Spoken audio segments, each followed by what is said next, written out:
Welcome everyone to the West Milton Council Meeting Workshop for March 26th, 2024. I'd like to call the call the meeting to order.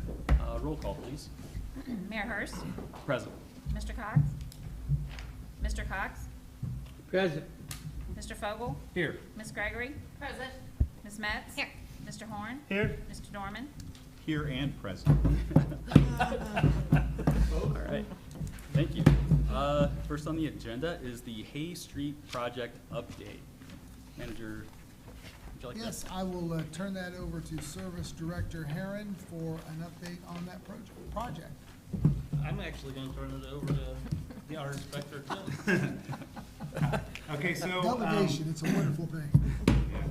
So we had the pre-con meeting for the project last week, and so they're planning on starting the middle of April, and the project will probably last for about 3 months. So when we get closer to a set date, they'll put out the 10-day notice on the signs for the road closure. We'll be closing Hay Street from Miami Street to Milton Potsdam. The detour will run 48 to 55 out to Laura to get back on 571.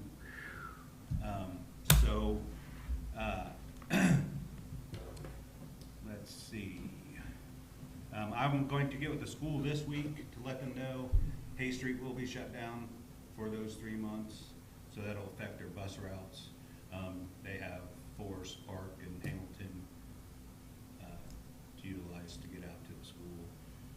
I will let McDonald's know they're going to lose their north entrance. They're off Hayes for probably a couple weeks anyways till we get out of that area. We're going to start at Miami Street and work west.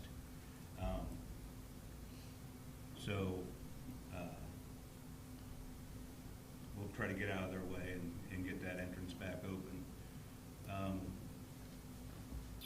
What day in April will that start? Probably about second or third week. I'm not sure. They didn't give a date. They just said second or third week of April. And then that leads me to I know we have it later on the agenda, but I would like to bring up third Thursdays because it's going to be hard to shut down 48 when 571's already closed. It's not possible. It's not possible to do both because of the truck. Yeah. So that's going to impact our ability to close Washington Street. I'm sorry, Tam, I didn't mean to interrupt you. That's okay. I want to make it clear that Thursdays, probably in at least May, if not the next month after May, will need to be somewhere other than closing Miami Street. Yeah, so I had talked with the contractor. Basically, like we said, we're going to start Miami Street. Once we get up past Main, closer to J, so we'll put the main in first, okay, in that area. Then we'll have to get the bacteria test pulled off on that part of the main. We can get the service lines hooked up to the houses. Then we have 6 major tie-ins. We have a cross going in on the 10-inch going down Main Street, so we'll tie in both ways. And then we also have a 6-inch main on Main Street. We'll have to tie in both ways. Then we have one at Circle Drive, and then we have one right before our barn there at the grain elevator. We have one that goes beside that building south over to where the old water tower was, but then it runs down Jefferson. So we have to tie that one in also. So that's going to, that's a month and a half, probably 2 months, depending on the rock and stuff like that. So once we get out of that area, we can open up Main Street and that little section of 571, so we can then start having things like that again. So we're going to try to hurry. I've already talked to them about it. They know about it, so they're willing to work with us. All right. Thank you. Questions? Any questions? Will Project Revival be able to close down Washington? Yes. Okay. That's what That's I would fine. expect, that would be the backup for any time that we're not able to close Miami Street. We'll certainly try to expedite the project as quickly as possible, But, yeah, I think it would make sense. We can close Washington Street, just move things a block over. Once the project is complete, hopefully by the third Thursday, we'll be back on Miami Street. Perfect, thank you. Yes, Mr. Fulton? Okay, so I have just a couple questions and input. So since this is gonna be shut down for roughly 3 months, and the main then throughway in town to Milton Potsdam is Hamilton. It was just brought up by folks at our joint meeting with the school and the township about how difficult Hamilton is passing people because of the cars parking on both sides of the streets. You got the issue with rec that's gonna be down there, so you got that problem. Are we going to try to push to have people only park on one side of the street, or? Me and Ben has talked about that. Might be a great trial run We're gonna do for, some no parking, and we are also gonna do a local detour. So, I mean, we're gonna sit down and plan that here in the next week and a half. And, yes, we are gonna do no parking like on Haskett, in that stretch where it gets real narrow. Yeah, And, you know, we've talked about some other places, so Yeah. we'll sit down and have that, and then we'll have that out to you guys to let you know. okay. Because I think it's gonna be a traffic nightmare with all the traffic that comes through there from Mura, from Lowry, and now that's gonna be your way out of the school back through town to 48 and to the main drag. And I know we talked about it, and I was gonna bring it up because I think it would be great, and we talked about this the other night, about doing some type of traffic study to see what our options are with Hamilton. You know, they brought it up about either parking one way or the road being one way coming in or something. We have to try to do something, and I know you also brought up, Ben, when had sent you a message, that's gonna be paved as well. So that was my other question is, with all this that's happening, I'm assuming that no paving or anything like that, work's gonna start until after all this Correct. is done. Yeah, I Yeah. mean, the paving won't begin until, it'll be after the 4th of July before we even start to after the schedule 4th. that. Okay, There may be some curb work going on, but that's gonna be off to the side, that won't be a problem. but we're envisioning that the Hayes Street project is gonna be complete before the 4th. It's gonna be close. Yeah, I mean, if Tim Yeah, says, hey, it's- we're gonna be into beginning of August, then we would wait, cause there's no way we could do that at the I same would time. say it's like every other project. If you can tell us how much limestone they're gonna hit, we can give you a better idea of when the project will be complete. oh, they're gonna hit all of it. Then it'll be after August. Yeah, that's the variable that impacts the completion date of almost any project that includes excavation. That won't hurt the traffic going up 48 and 571, right? No, No, it's only on Hay Street. only on Hayes. But back to your issue on around the school and the traffic study, is it accurate to say the two main issues are parking on Haskett and the narrowness of that street, and then also the flow of traffic going to and from the school? Correct. If those are the two primary issues, what I'd suggest is when the village is ready to tackle it, is we issue some type of an RFP to engineering firms on what a study might cost to look at those two issues. And when I emphasize the value of traffic study, clearly it makes sense to have experts in traffic apply their knowledge with suggestions how to fix it. But also, if you're actually gonna apply for any funding, other than the village paying it out of its own pocket, that's gonna help you get the money. The other piece is, not only is it helpful, but it also helps get more support if it's a project that's got support by the school, if they're on board and put some money into it, and the township, because Right. we're all affected by it. Exactly. So, if we get, and my impression is they were interested in cooperating with the village on such a project. If you wish, I can add that to the list and start drafting an RFP that would cover those two aspects of a traffic study in that area. I know of at least 2 or 3 firms that I've talked to in the past that would be interested in responding, and start trying to figure out when we might issue that and whether or not there's any money available to help pay for the study. Is that something we would wait to pave Hamilton till that came back? I would suggest you not take any significant steps to change anything until you've got a completed study. Yeah, but I mean, the surface of Hamilton won't change. No, changing the surface, yeah. no. You're not That would changing just the be- parking or the one-way, yeah. Surfacing it, no. That would be one improvement that would not be affected by the results of the traffic study. My I'd say there suggestion- has to be something done to Hamilton Street for your clutch, shut down Hayes and everything else, because Hamilton's going to be jammed for No. school Yeah, after, you don't want both of when those. everything else is shut down. Agreed. You would not have projects going on. In in Hamilton, both you of got those cars parked both ways, everything else, Yes. so. Agreed.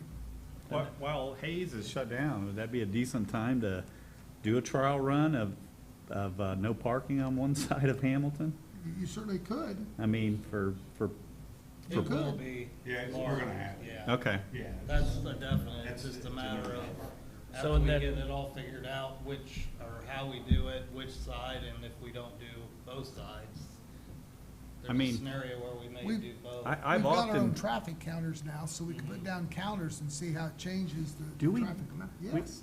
We bought traffic counters. oh, we've got to set them up to find out how many extra people are in the village for the We can. eclipse. I just think that'd be cool to know how many people came into town and didn't leave till after the eclipse. There you go.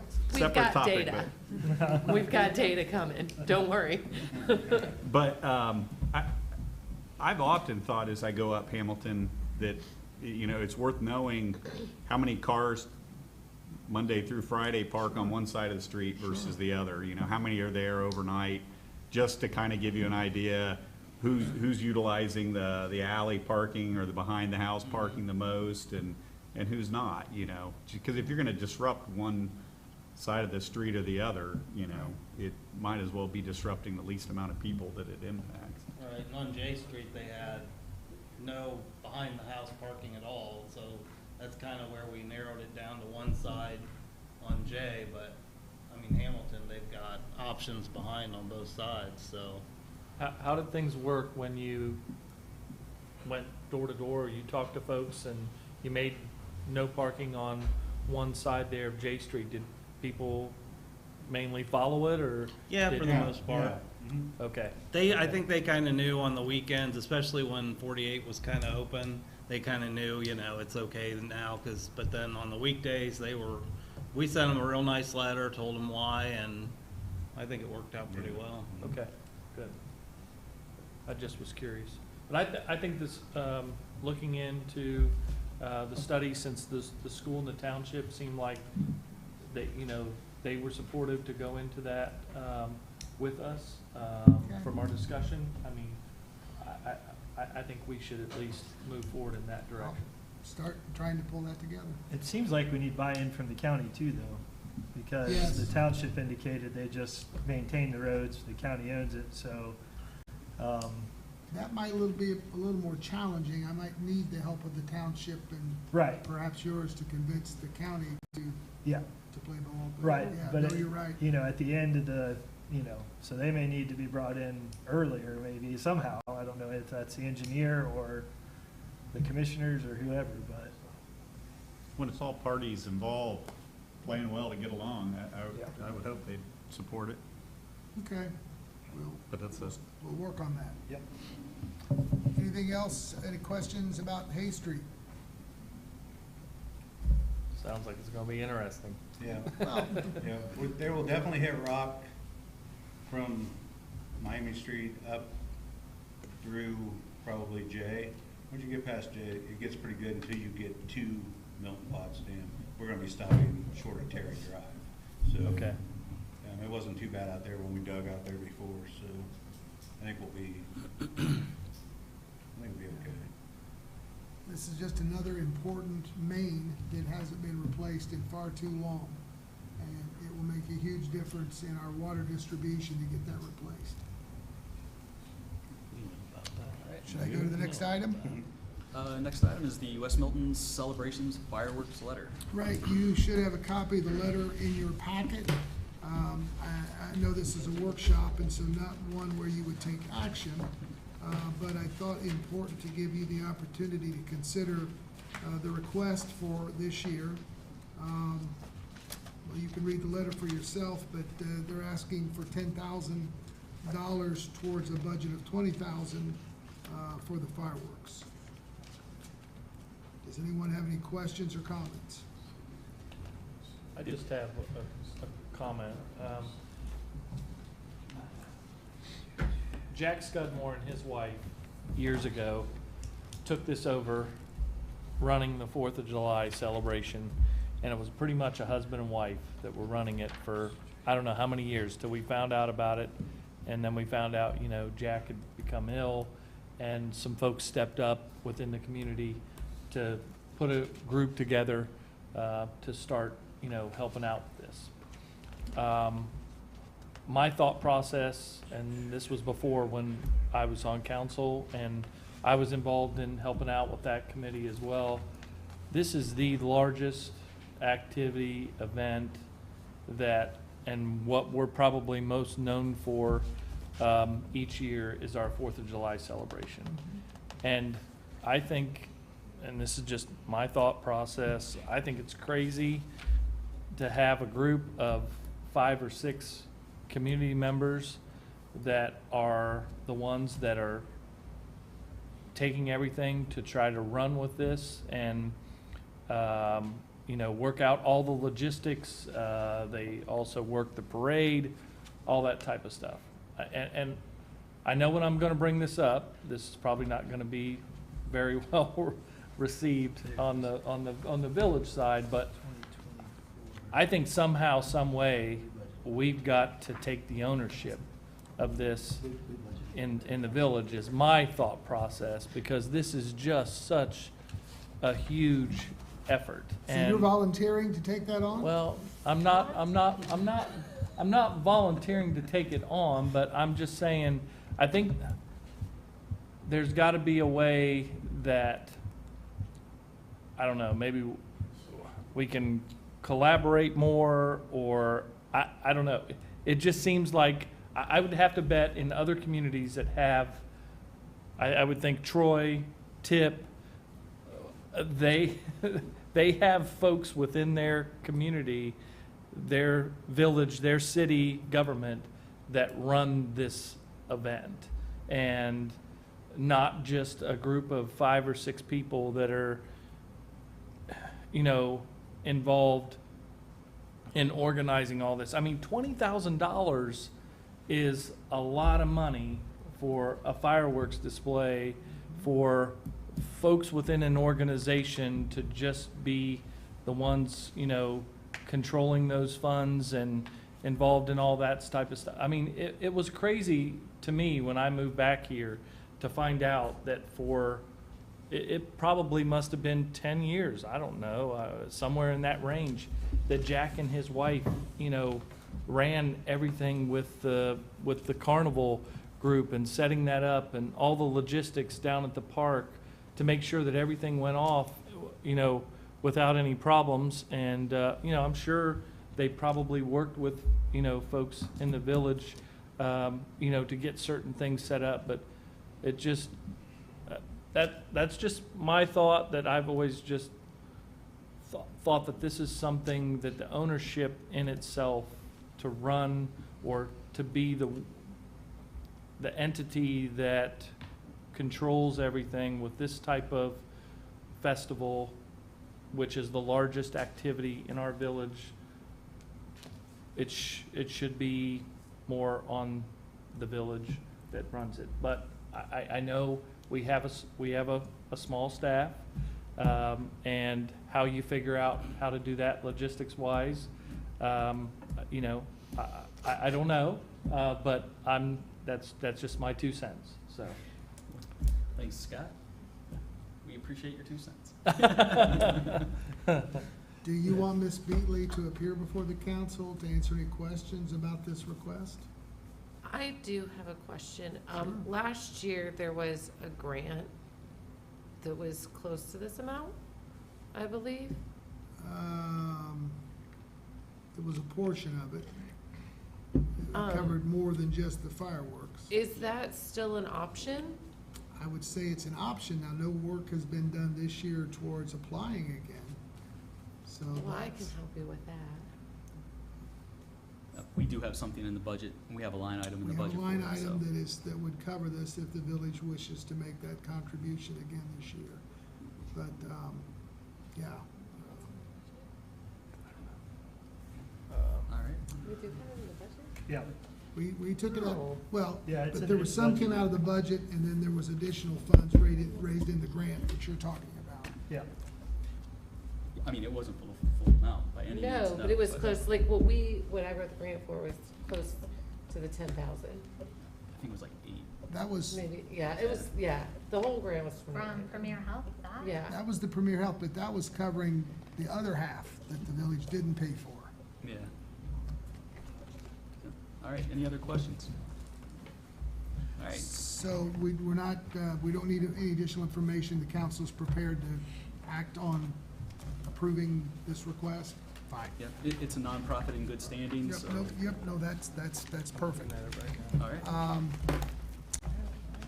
Moving right along, are there any questions about the ordinance updating our weed and grass legislation? If I remember correctly, it was passed on first reading last meeting, or no, that one it was not, okay, sorry. We'd like to move forward and get this in place if council is comfortable with the version that was presented to you. It's gonna be mowing season before you know it, if it's not already. As you may recall, one of the primary drivers in this update was streamlining the notification process, where we can more quickly notify our residents that they're in violation and hope that they'll bring into compliance, but if they fail, I think once we've published it in the newspaper, and then going forward, it'll be much easier for us to get staff out and get the problem rectified and put it on their taxes. Questions? Page 6, Page 6? park fund. Oh, okay, thank you. So essentially, it's a blanket warning going out early for everybody, which moves us along in the process so that we can more quickly send a letter and get to the nuts and the bolts of it. I believe that's accurate. Yes. Okay. All right, any additional questions? I have a couple, because I Sure. came into this new. Sure.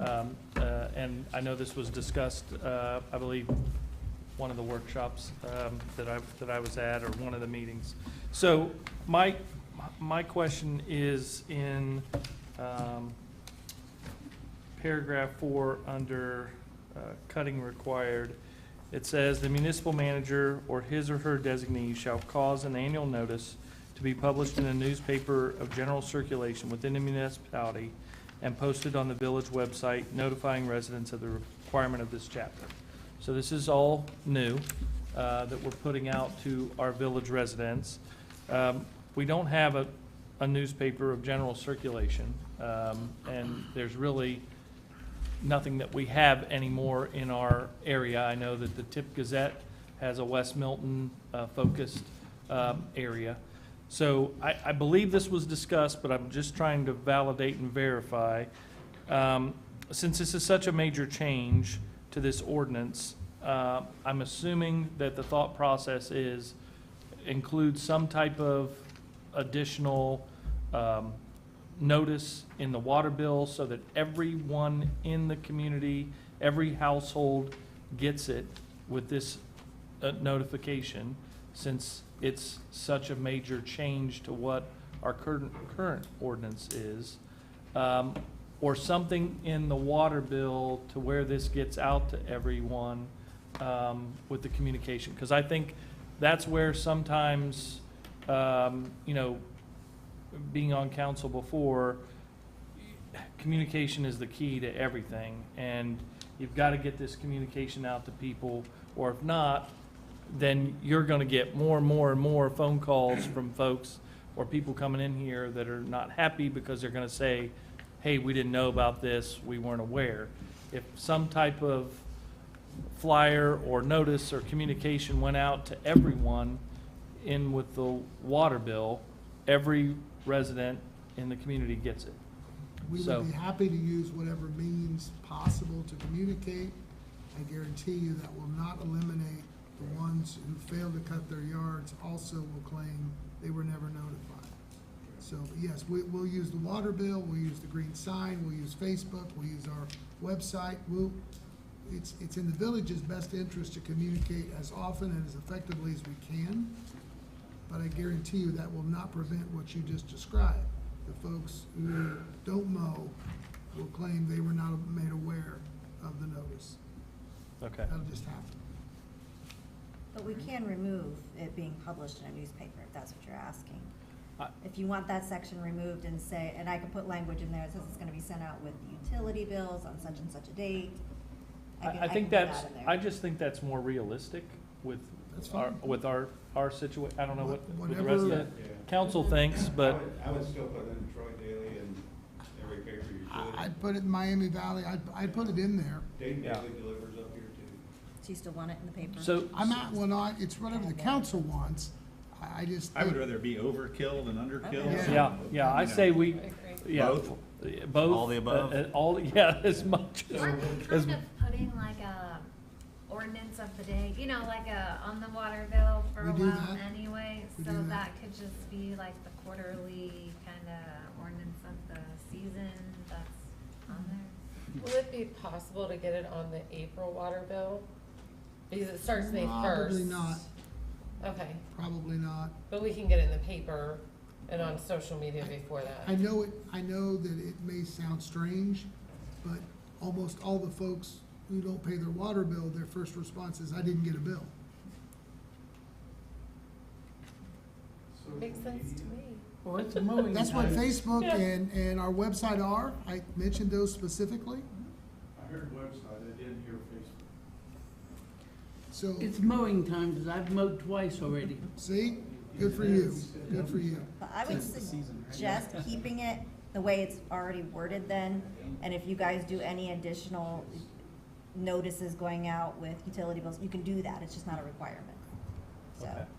Okay, Yeah, Okay. so when I did a bunch of investigating when I was doing code, and I talked to different city code, I went to a couple monthly meetings with them, and they run at one time in the Dayton Daily, or the Inglewood paper or whatever. One time you don't get any other notice, your grass is high, they stick a yard sign in your yard in Huber Heights that shames you, and then they cut your grass and then you pay the bill. So, I think we're going overboard. if it makes sense, no one fails to mow their yard because they weren't notified. That's not the reason the yard doesn't get mowed. Yeah.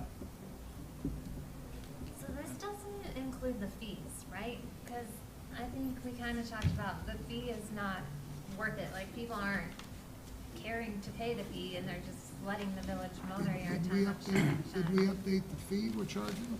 I Thought we did. discussed it. Yeah, we did discuss it. I don't know if they actually But I updated it. don't remember that. Ben, do you remember what we charged before? It was like $75 an hour and a Yeah. $250 It's administrative in fee. this like crossed out. If council is agreeable, we'll up it, because it should be higher. Yeah, What we- I would suggest is you make it higher, but give staff the discretion based on the circumstance, not that we can waive it, but we could reduce it. To anybody who cooperates, I think the village should always give them the benefit of the doubt. It's the ones who don't.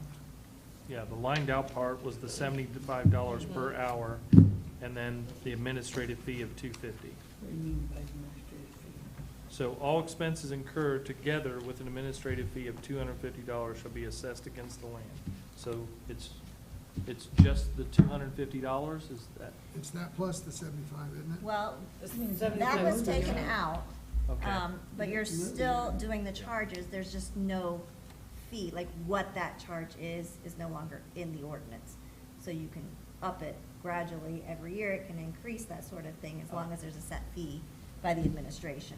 Because it's gonna be the cost of mowing it, so we don't know Okay. what that cost is every year, so that's. That's why gonna be- we took, okay, that Yeah. makes sense. Okay, that makes sense. Any other questions or comments?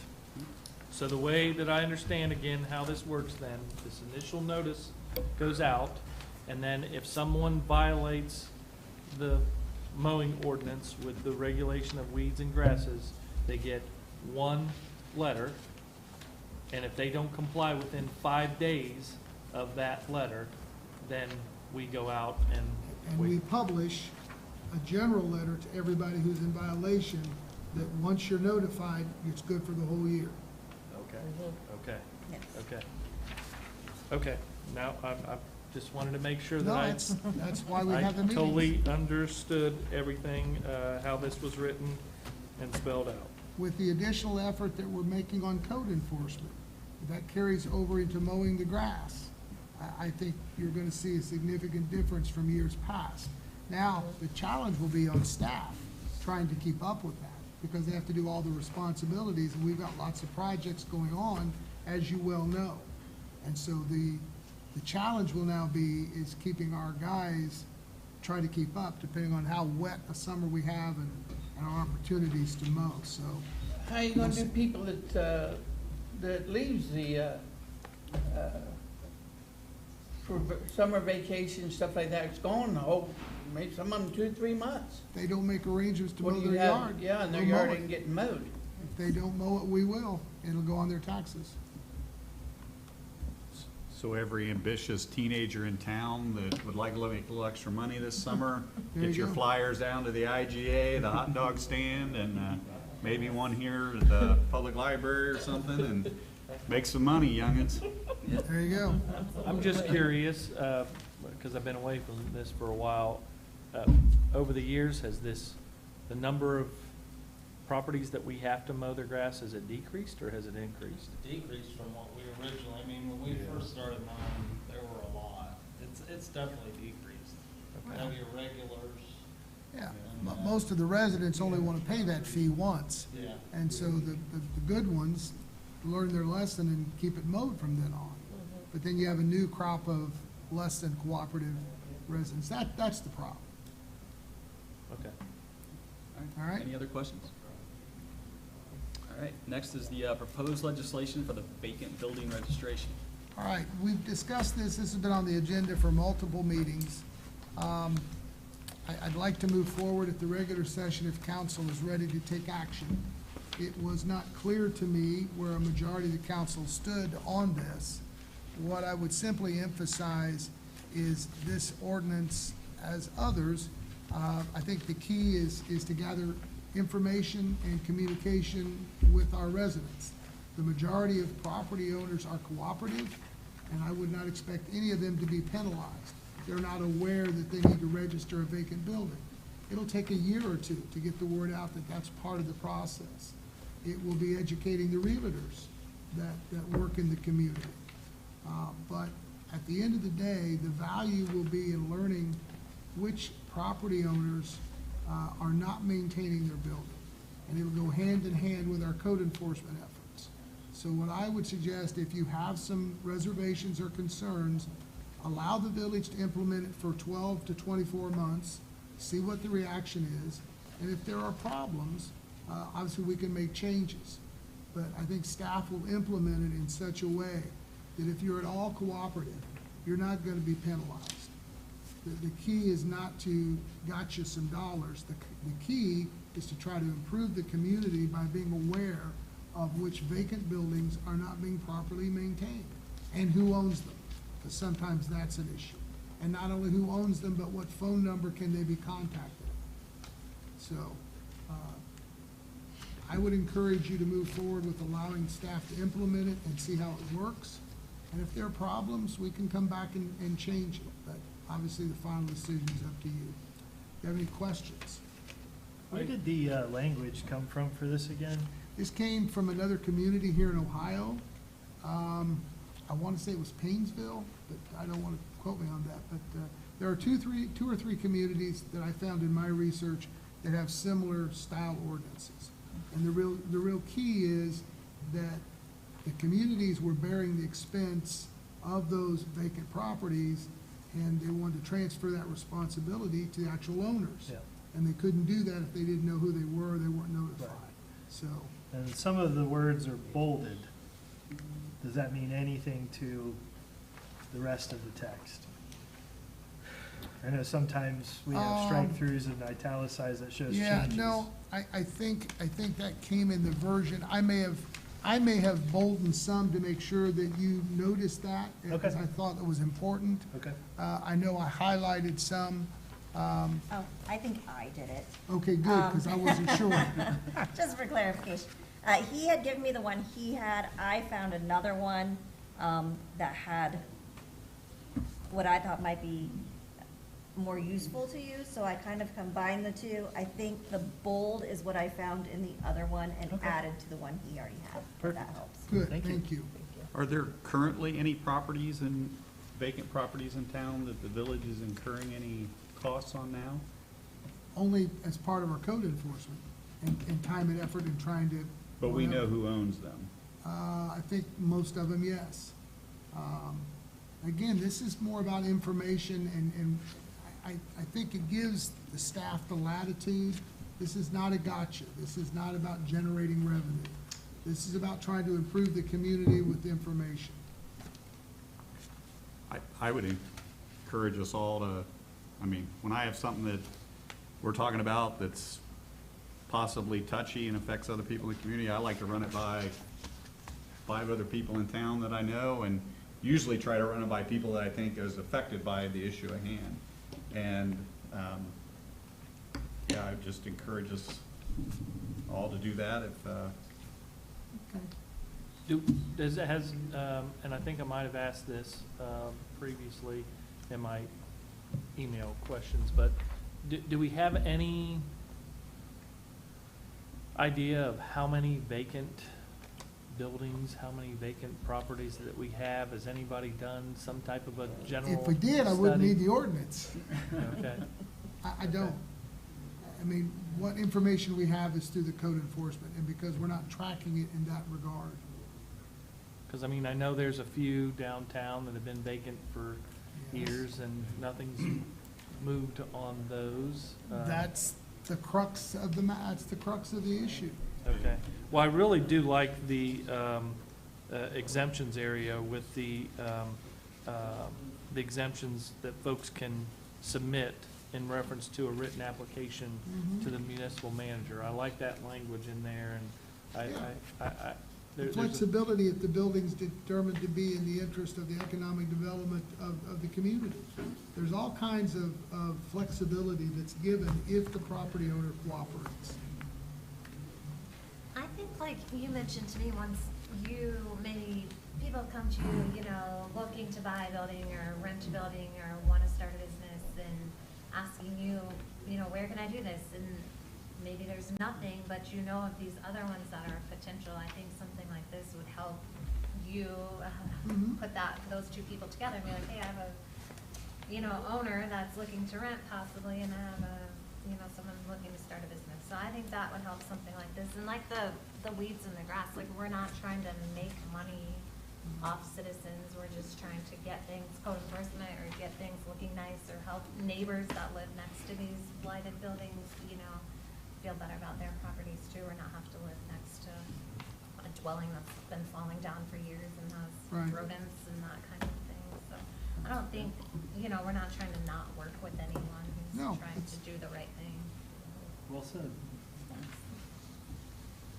Any questions or comments, or should I move on?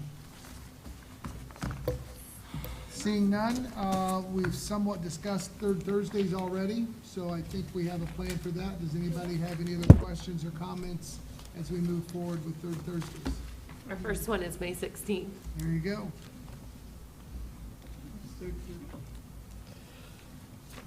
Third Thursdays are a monthly event from May through October that the downtown businesses, working with the village, typically, the last year or two, we've closed 48, set up vendors and music and food, and try to, it's an effort to draw more folks to the downtown. And so a monthly kind of a mini festival, one day, one afternoon festival for the village. Is that accurate? Yep. And it happens to take place on the third Thursday of each month. May, June, July, August, September. October. Oh, No, we no, we are eliminated not going, October. Oh, yeah, thank we're you. not See, gonna do it in October this year. All right, good. I see, that was a change I wasn't aware of. All right, moving on. You have in your packet a drawing and a description of a project that Mr. Sarver, who just because he's in Florida, didn't think he should have to be here to present. So, and I've pulled it up here on the big screen.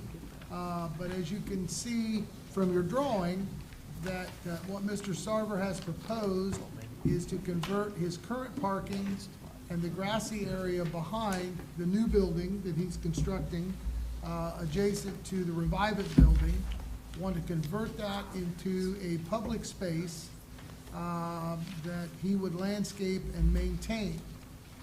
He would require the village's cooperation in that, as of now, the village owns this area because that's what he traded to us when he needed the parking spaces up here for the new building. So we traded two parcels of approximately the same size. So now the village owns that, and I think you have a copy of the map that shows the size of the parcel, the little square, the survey that was done after the project. So right now, the village owns this. For the project he has proposed, he would need that back. And what I've suggested is the village could give him an easement should you approve and he moves forward with the project. This would all be walled in, as is in the written description that I provided. The other access point would be over here, probably one of these two parking lots, parking spaces, I should say, would also have a gate to access in and out. He would see it being utilized for any of the downtown events for a portion of the year, based on the cafe and whoever is running it. There might be outdoor dining at the new restaurant, but his intent would be to make it available for any public event that's going to take place in the downtown, and obviously its location adjacent to the public parking lot that the village owns, as we all know, becomes the center of almost any downtown event like a third Thursday or so forth. So this is a proposal. It would require the village willingness to give him an easement for this and access through here. He would pay for it and then own it and maintain it. One of the issues that yet to be resolved would be the long-term maintenance of the area, say 20 or 30 years from now.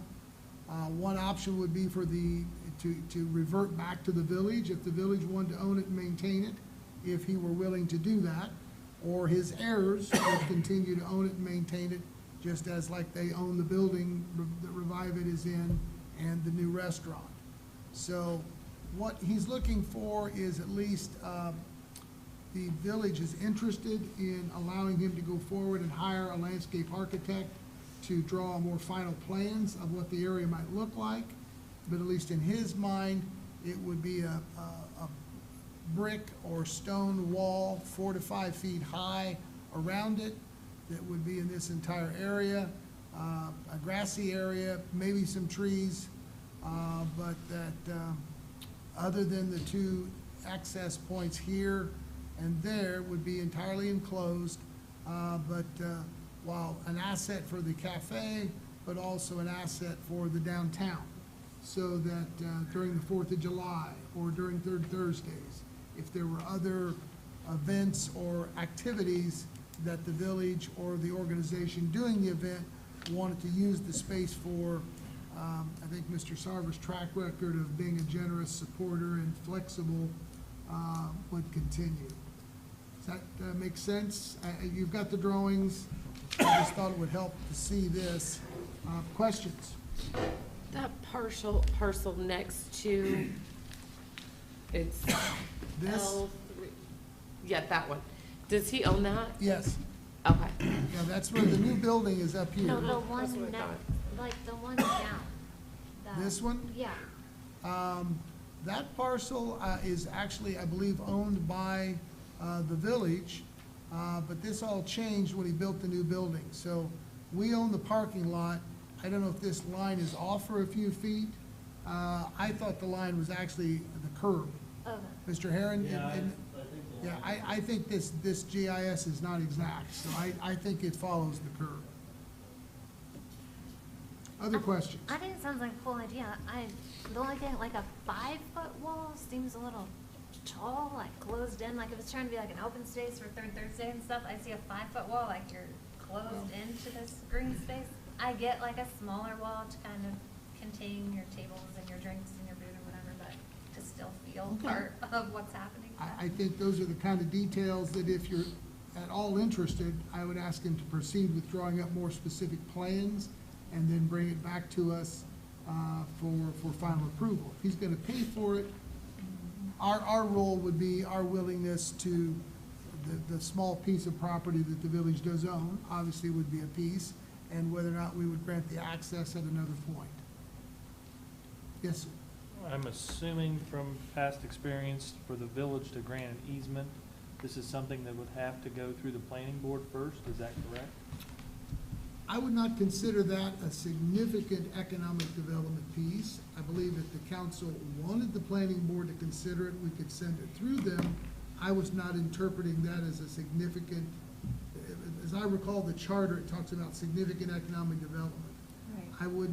I would have considered it that, but your interpretation's more important than mine. Well, If you thought it was, we can certainly send it to the planning board.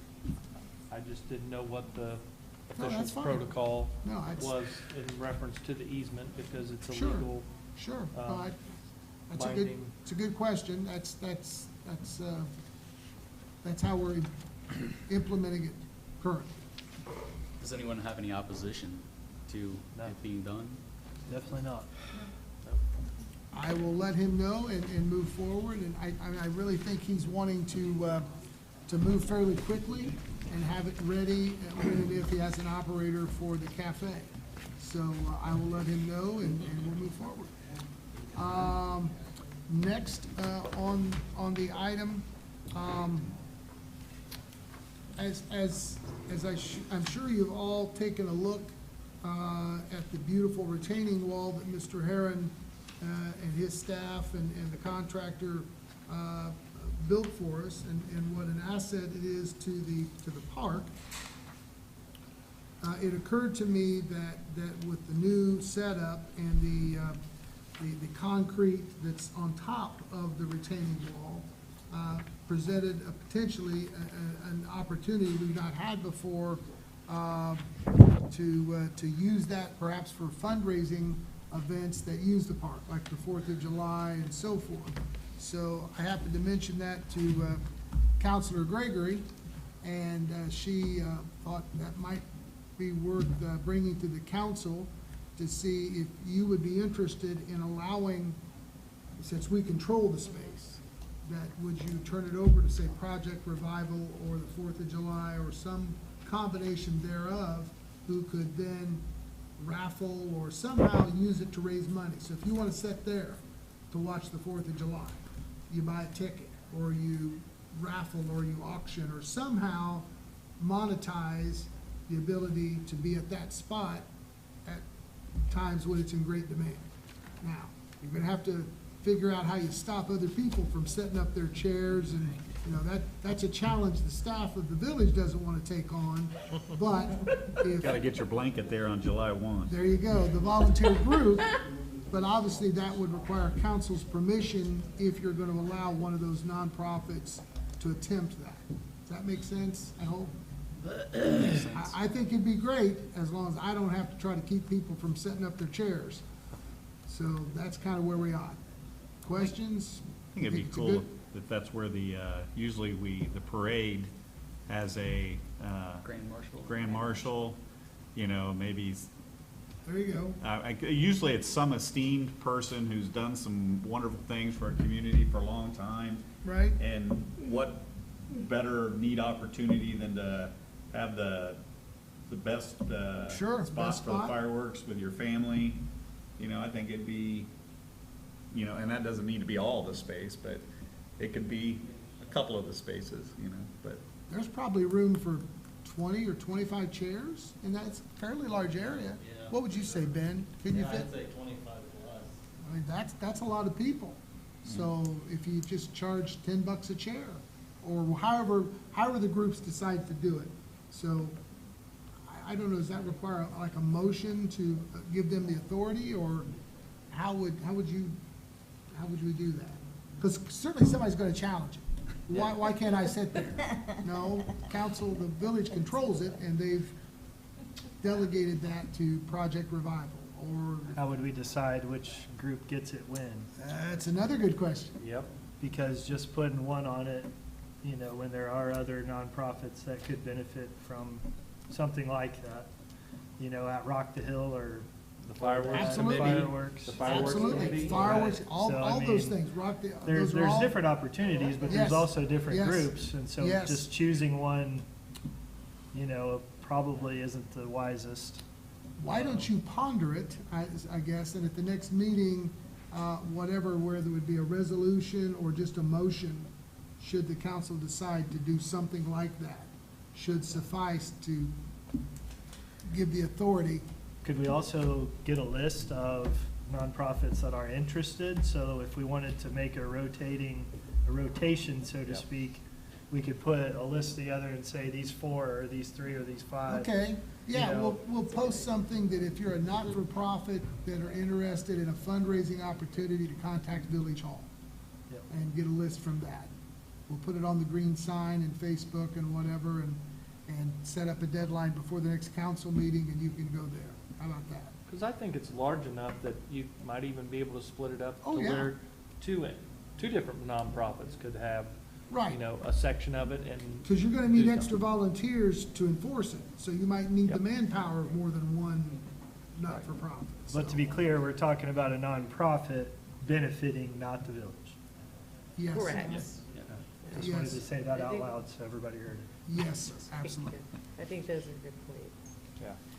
My initial thought was like, if it's for the 4th of July, if it's an event that's like premium seating, right? Then that money goes to the board that's managing that event. But it could also be an opportunity, like maybe at Rock the Hill, that goes to, like we raise money for different nonprofits. I don't know. I hadn't thought that far into it, but those are really good ideas, Chris. Think about it, and I'll put it on the agenda, and I'll try to get a list of not-for-profits who have interested in participating. All right. All right? Excellent. tomorrow, Manager Sheridan. That'd be great. Just try to get a count of about how That- many and let you guys know. That would be very helpful. Thank Before you. we move on, Yes. and since we're talking about the proposed, well, actually the retaining wall, it was brought to my attention that we've got a lot of kids that are crawling up that wall, and then, Yeah, yeah, I got a note down here I mean, the best thing we can do is sign it and let the PD know. I don't know what else. Plant poison ivy. All right. Yeah, And- I mean, at the very least, we need to sign it. They'll double the calamine sales at IGA in a month. I tell Wurz's to plant it, and they'll Yeah, sell it. there you go. Okay. I know it's a seasonal thing too, but the porta potties that normally go in down at the, I know there was like a time frame where, like last year, when we asked, you said, normally they come in during. Yeah, they're due Monday. Oh, they're due Next Monday? Okay. Yeah. Actually, no, they're already down. I was gonna say, we already got them. This Yeah, Monday. they should, Oh, they okay, come this okay. week, Yeah, yeah. So the yesterday, singles yeah. are there, and then we'll obviously increase for, the events such as Third Thursday and the Clips event, things like that. Yeah. All right, Okay. excellent, thank you, Ben. Should I move on, Mayor? Yeah, next on the agenda is the old business. You have in your packet a copy of the street lighting plan for Stillwater Crossing South. The plan is the original that was submitted with the additions that the council requested.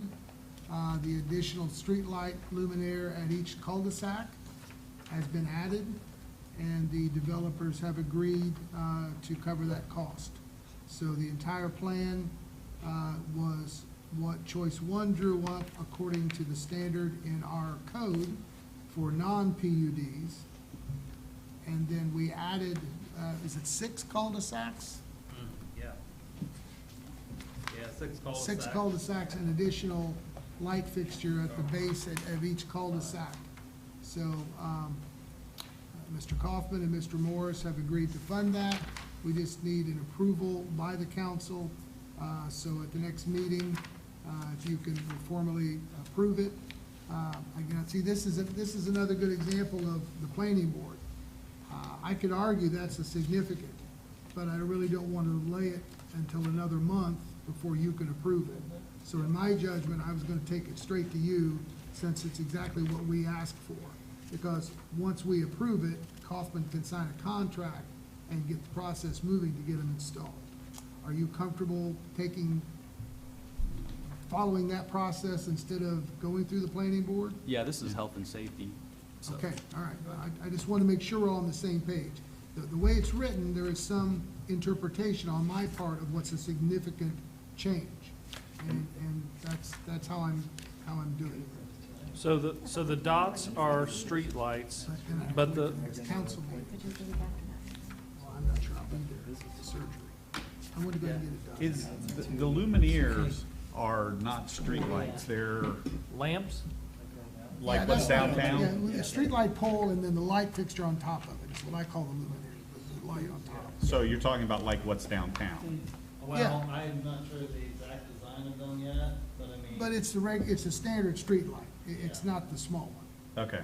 Yeah, and I'm sure he probably talked about just decreasing the lumens or the lighting where Right. the mailboxes were and around. Yeah, that's a whole different ballgame. Yeah. You're right, but I wanted to try to get it done.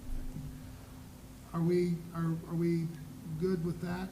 Okay, so I'll have it on the agenda and you can get it approved. And just to confirm again, you said, so the homeowners, the village, no one is, having to The cover village any of will the pay costs? Well, the village will pay the electricity and the developers are paying for the installation of the poles. Okay, very good. In the past, should I move on, Mayor? The DORA, in the past, there's been some interest in the village pursuing a DORA downtown. This is the same information you were provided previously. We have some changes in the makeup of the council. I just wanted to list it if you wanted to discuss it. Is there enough interest in moving forward, or should the issue, how do you want to proceed as far as the possibility of a DORA? Does anyone have any objections to the DORA being, moving forward? I'm in favor. I'm in favor. I have some reservations, and I'll just tell you a reason why I have a couple. And correct me if I'm wrong, again, coming into this new, not being involved in the initial discussion. Now that Timeless Tacos establishment is there and the Sour Mug, you could ultimately have a DORA district in between those two establishments because they both serve alcohol. Is that Right. correct? Yeah, it would have to include both of those establishments, but it could also go as far as our population will allow through because the state has like guidelines, like you have a certain population, then you can have this many square feet and stuff. So where would it go to? Would it go down to Clark's? Is that the next? No. No. So where would the DORA area be established? So the boundaries don't have to be two establishments. With Timeless Taco, originally when it had been discussed a little bit, the only way to make it work was to include Sour Mugs and Clark's Pizza. Because Timeless is now there, we have to have two establishments that have at least a beer license. Because Timeless is now there, we have Timeless Taco and Sour Mugs.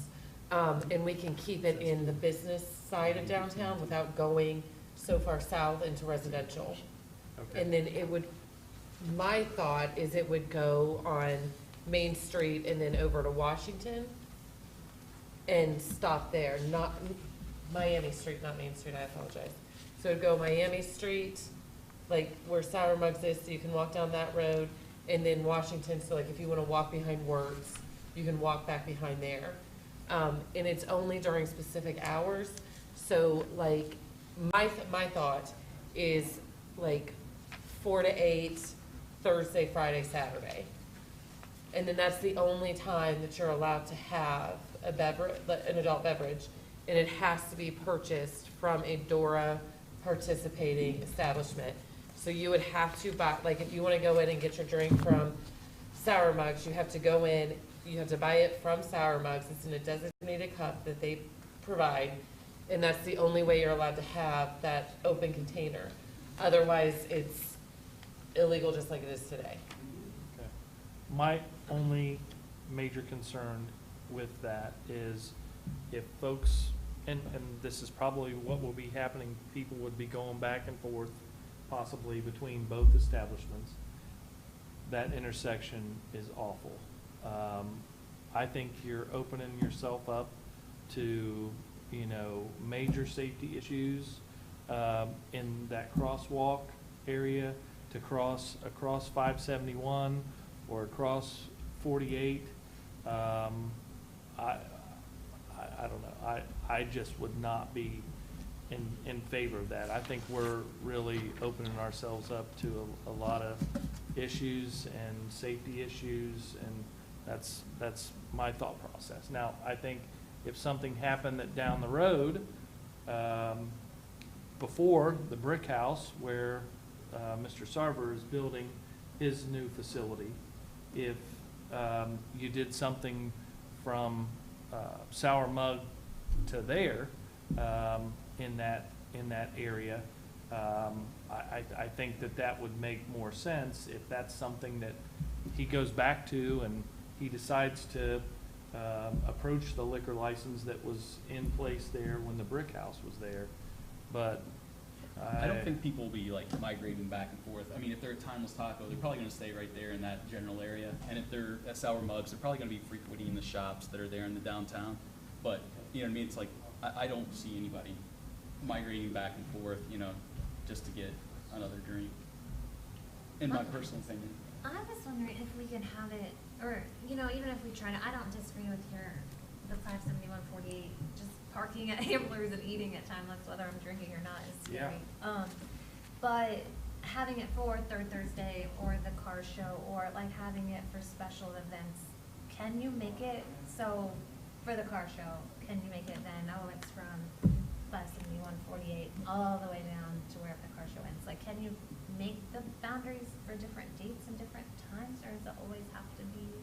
I think you have to establish it, and then it's set until maybe you go back to, you may have to submit another, I don't know, something to the state or something like that, however it's done, if you change it. Yeah, when we do special events like Rock the Hill, there's a separate liquor license that's applied for that event. So I would think when you're looking at expanding it to a date and an event, I think that's probably always gonna go hand in hand with that. We would still have to get a separate license for Rock the Hill because the park wouldn't be included. Right. And I think, like, it would be possible, I would say, to get a license for, like, the car show, because I think that'd be a good idea. Like, I think about the car show and, like, wanting to walk around, I mean, getting in cars and driving after drinking obviously isn't a good idea. But if you're not driving and you want to have a beverage, I think that could A lot of people in town walk to the car show. Oh, I do. I mean, that's one of the nice things about our town. It is incredibly walkable when we have an event like that. I would say the majority of the people there have walked to it. So a question I have is, you keep saying 2, but at the bottom of this sheet, it says 4. That's a population size. So because we're smaller, we only have to have 2. I can find out. But the I main see, reason, I see the population affecting the 150, you know, how big it can be. But then the point at the very bottom of the sheet says that it will encompass at least 4 that have liquor license right here.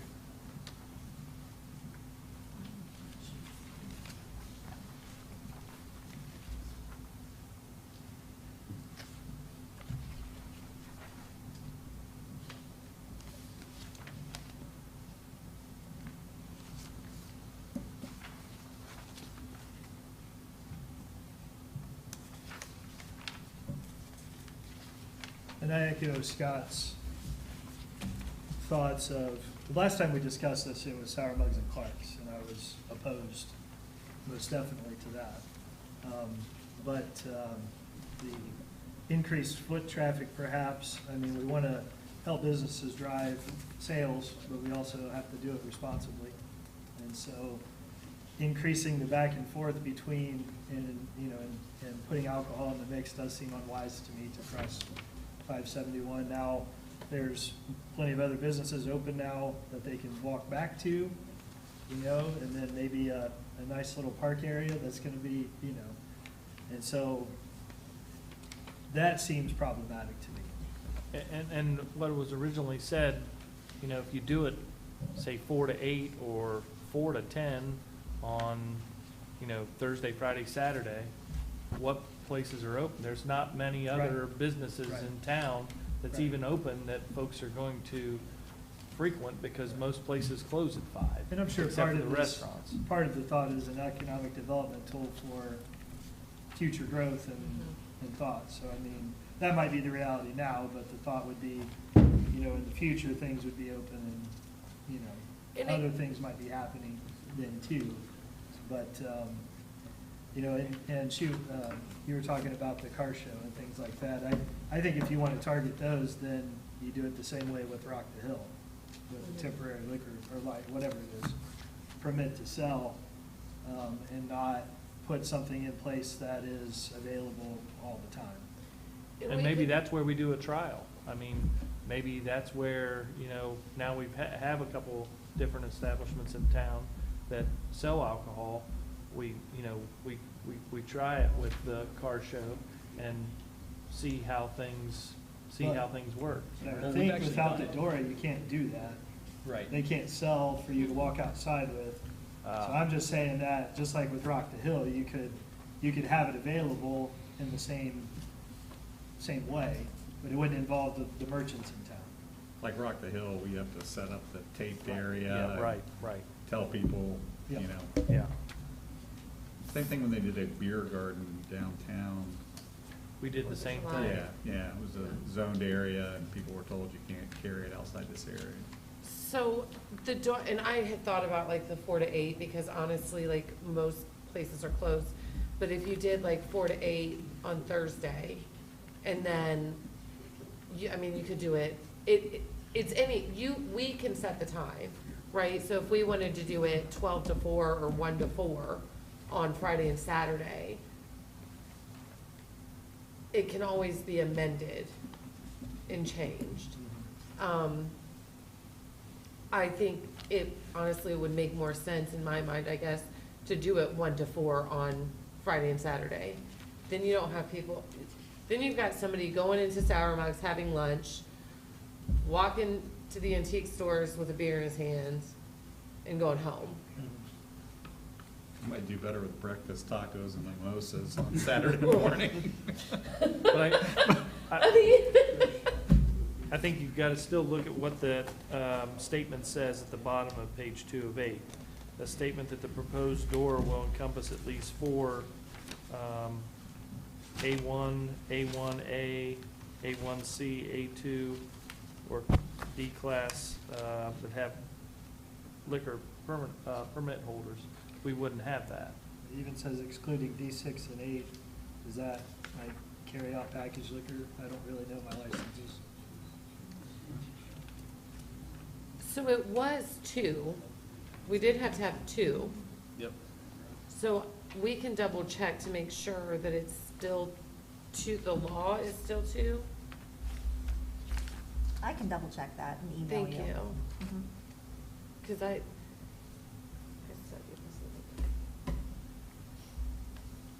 So in your mind, I know I've already studied economic development in the future, but sell me on the upside. I think getting people downtown and into places, having something to do, and quite frankly, like, they sell beer at Disney for a reason, right? Come downtown, I don't drink, so like, come downtown,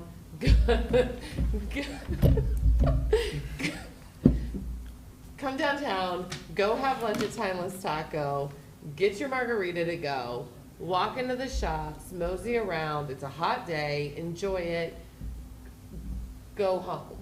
You know, I think it's just another incentive. Other towns that have done this have seen increases in the sales in their non-restaurant stores. There hasn't been an area that has had issues like people getting in fights or public intoxication. There haven't been issues. It's the people that are going to have alcohol legally outside have that opportunity to do that. You can sit outside and have a beer and enjoy the sunshine in the summer and go shopping. So that gives husbands something to do, sitting on the bench out in front of the. Absolutely. Absolutely. And so, I've noticed in other communities that then the individual stores have the opportunity to opt out. They do. To not allow you to come in with it. They do. Is there any thought to, or has anybody talked to the merchants downtown to see if this is something they would welcome in their stores? We can do that. It just, I mean, it would occur to me that if you establish this and then 75 or 80% of the merchants posted no, we don't want it in here, then, you know, their opinion to me would also make a difference in that kind of. Absolutely. Create maybe a short survey for all the businesses that would fall within the area. I mean, that wouldn't be I think that's a that great idea. hard to drop off and get some opinions. I think that's a great idea. And we can have a public hearing as well. That's an option. Well, that was it. Another question I had maybe for Lene. I know like in Troy recently, it was on a ballot, maybe this last November. So what's the difference between when it has to be and when it doesn't? Is that population size or? It was on the ballot. I'll have to check and see. I know that Grant sent me everything, he's the law director of Troy, as far as how they passed it and all of the legislation that went into it. I'm not sure why it was on the ballot, but I'll check. Right, I didn't pay close enough attention to figure that part out. I didn't even know, noticed. so I'll Okay. look. I did just look it up, and it does say, if your population is 50,000 or less, it's 2 qualified permit holders. That's the ORC, so this is just wrong in this thing that was sent. Thank you. Yeah, I don't agree with, I mean, the beer, I mean, I don't mind people getting them a drink, go out, sitting, but there's, some of the restaurant stuff wouldn't like you to come in and carry your drinks in there and order food and everything else. I mean, some of the restaurants say no, that you can't bring your drinks and stuff in. So they're not gonna agree with you to walk downtown and walk in, order a sandwich and sit in there with your own drinks. And they would be allowed to opt out. Huh? They would be allowed to opt out if they didn't want you to bring drinks in. I mean, just like they're opting out, you bringing in your own, 2-liter or whatever right now. And I swear I seen something on here that said, to dissolve it, and then I've looked for the last 10 minutes and can't find it. But I believe it's as easy to dissolve as it is to, It is. create, so. Would it make sense to get some of these questions answered and put it on the agenda for the next council workshop? Yep. Should I move on, Mayor? Yeah, please. Just wanted to give you an update. As some of you may recall, when I became the village manager, the village was using the Ohio Municipal Joint Self-Insurance Pool for our property and casualty insurance. And so to give you a bit of background, in 2019, the annual premium that the village paid was a little over $66,000. In 2020, it dropped to $62,000. 2021 was almost $68,000. So I looked at other options and we made a change.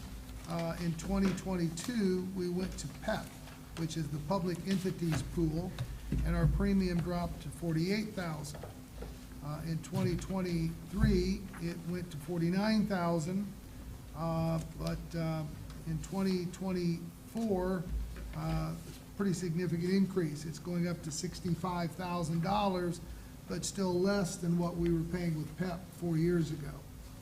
I mention this because in the mail, we received an invoice from the Ohio Municipal Joint Self-Insurance Pool. They're dissolving. And as a part of their dissolution, they want the village to kick in over $10,000. We're looking into the legality of that, whether we actually have a liability, having been members in the past, but not current members. So our premium is back to what it was 4 or 5 years ago with the previous entity, and hopefully we will find that we're not legally obligated to kick $10,000 in as that pool dissolves. Just wanted to make everyone aware of that. That's all we have on the agenda as far as new business, unless anyone has anything else. Yes, oh, yes, you do. Please, go ahead. We did open up bids today, so we bid the curb replacements on Hamilton and Spring and House.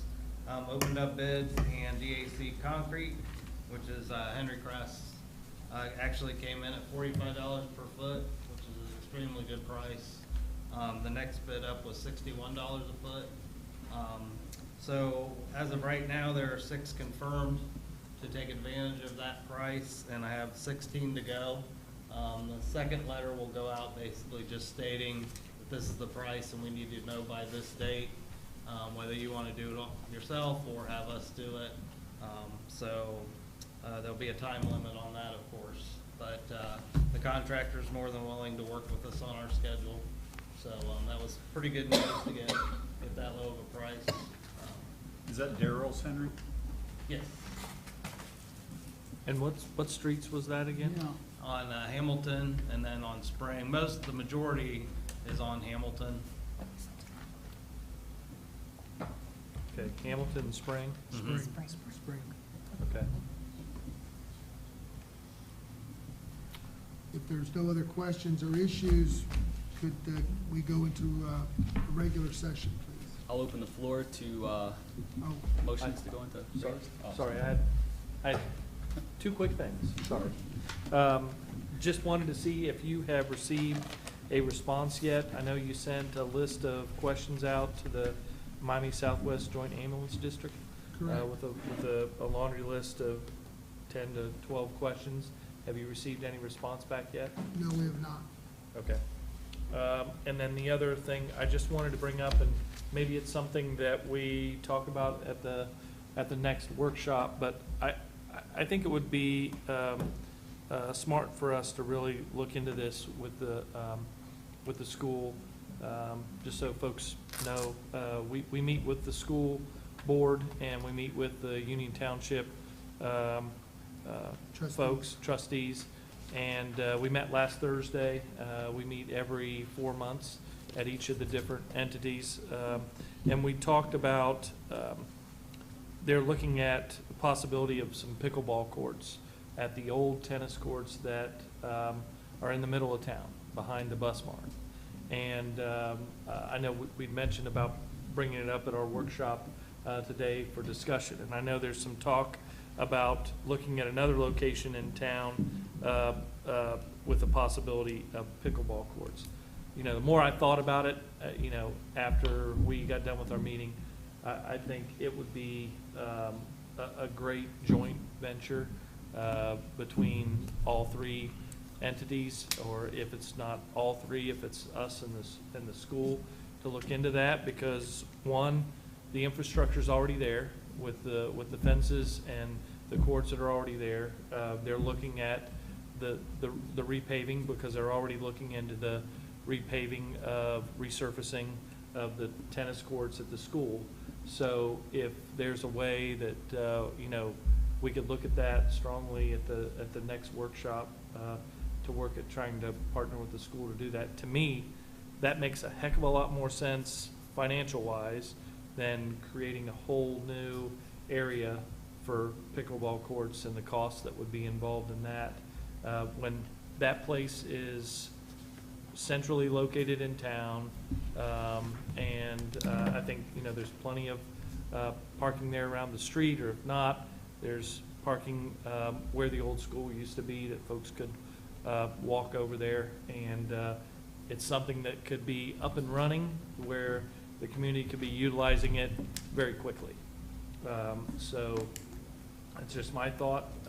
Wanted to bring it up because I know that was discussed the other night. So hopefully we can put that on the agenda at the next workshop and really kind of dig into that and maybe get some more, even invite the school to be here as well to talk through that, and the township if they go into it. So that's it. I thought you had two things. That was two things. Oh, okay. I was counting. Okay. Two. All right, so is there any other? Yes, sir. Thank you. All right, I'll open the floor for any motions to go into regular session. Make a motion that we go into regular session. Second. All right, roll call. Mr. Dorman? Yes. Mr. Horn? Yes. Ms. Metz? Yes. Ms. Gregory? Yes. Mr. Fogel? Yes. Mr. Cox? Yeah. Mayor Hurst? Yes. Mayor, I move that council enters into a brief executive session pursuant to section 4125BA to consider the appointment, dismissal, discipline, promotion, demotion, compensation of a public employee, official, licensee, or regulated individual. Is there a second? Second. All right, roll call. Mr. Dorman? Yes. Mr. Horn? Yes. Ms. Metz? Yes. Ms. Gregory? Yes. Mr. Fogel? Yes. Mr. Cox? Yes. Mayor Hurst? Yes. All right, we'll go into executive session, and we'll be back shortly. After the executive session, we will be most likely appointing a personnel board, so stick around. It should be exciting. Well, okay, maybe not really exciting, but there will be a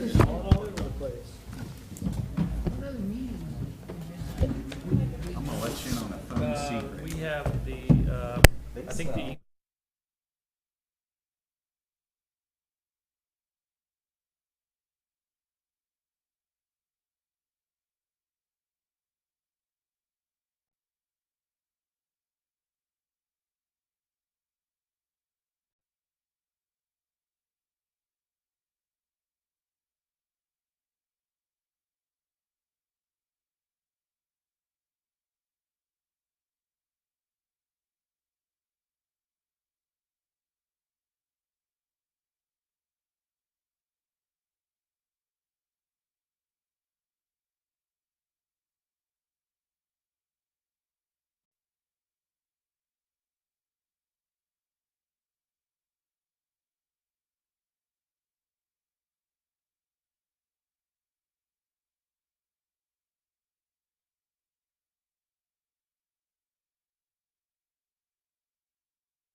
it stopped.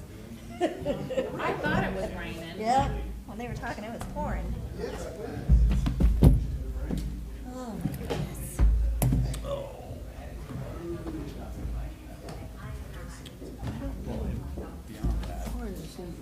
Me knowing that when we have meetings, I know I've heard several people meet together. Don't let the facts get in the way of But I've never your been current position. any. Right. Well, this is a joint meeting between us and the school board and the trustees that was started like, I don't know, 10 years ago. And it keeps going. All right, welcome back, everyone. I'll open the floor for any motions to exit executive session. So moved. Second. All right, roll call. Mr. Dorman? Yes. Mr. Horn? Yes. Ms. Metz? Yes. Ms. Gregory? Yes. Mr. Fogel? Yes. Mr. Cox? Yes. Mayor Hurst? Yes. All right, so we need to appoint a personnel board. These terms need to be staggered so that the three positions won't expire at the same time. So I'll now open up the floor for nominations for a one-year term to the personnel board. I'd like to nominate Miranda Fox for the Personnel Board member vacancy for the one-year term. Second. All right, all in favor? Aye. Any nays? Next, I'd like to open up the floor for nominations for the two-year term. I would like to appoint Kathy Bennington, or nominate Kathy Bennington for a 2-year term to the Personnel Board. Second. All right, all in favor? Aye. Any opposed? All right. Next, the 3-year term appointment to the Personnel Board. I'll open it up for any motions for, or nominations. Make a nomination, Tim Dews for the 3-year term. Second. All right, all in favor, say aye. Aye. Any opposed? All right, so ordered. Let's see, I believe that is it. So are there any motions to exit regular session? A motion we exit regular session. Second. All right. Roll call? Mr. Dorman? Yes. Mr. Horn? Yes. Ms. Metz? Yes. Ms. Gregory? Yes. Mr. Fogel? Yes. Mr. Cox? Yes. Mayor Hurst? Yes. All right. Is there anything else council would like to discuss tonight? No? All I right. make a motion, we adjourn. Second. Well, hold on, I didn't open the floor. Somebody gonna make that motion. That's right. So now I'll open the floor for any motions to adjourn. I make the motion, we adjourn. Second. All in favor, say aye. Aye. Any opposed? So ordered. Thank you.